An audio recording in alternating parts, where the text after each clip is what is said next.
As Election Day gets closer and closer, there is a local race where the candidates have both picked up endorsements from different law enforcement groups. Megan Hartnett, she looked into what went into each endorsement for the 9th Congressional District race and what each group wants to see from these candidates. Megan?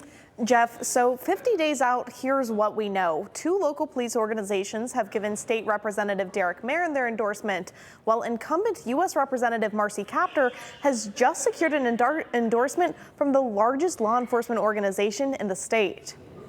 The Toledo Police Command Officers Association and the Toledo Police Patrolmen's Association both endorsed Merrin in July. The vice president of the Toledo Police Command Officers Association says Merrin's track record stood out. I think across the country, ever since 2020, law enforcement has been under a microscope, and I believe that he is fully supporting of law enforcement.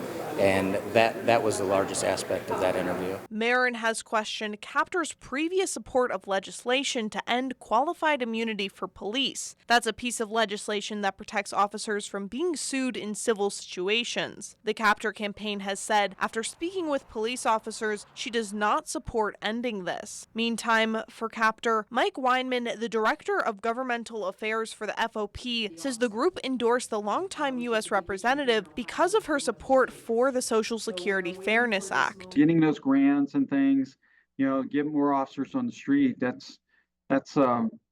benefits everyone, not just us, but the communities at large. A 2022 study out of Northeastern University showed political endorsements can be consequential in very tight races, and there are usually a series of steps before a candidate can get endorsed. We have a political action committee.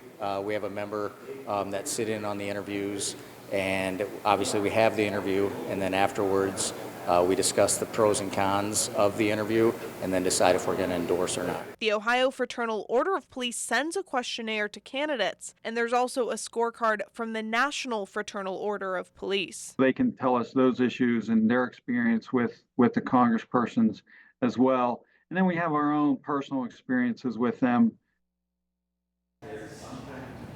Weinman with the Ohio FOP says despite the differing opinions, he thinks it's important for law enforcement to be involved in politics and mold the message law enforcement is sending to politicians.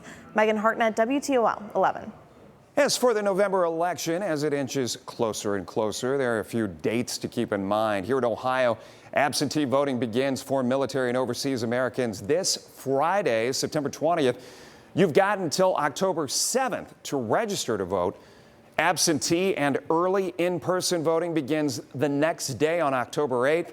Mailed ballots must be postmarked by November 4th in order to count. And of course, Election Day is November 5th.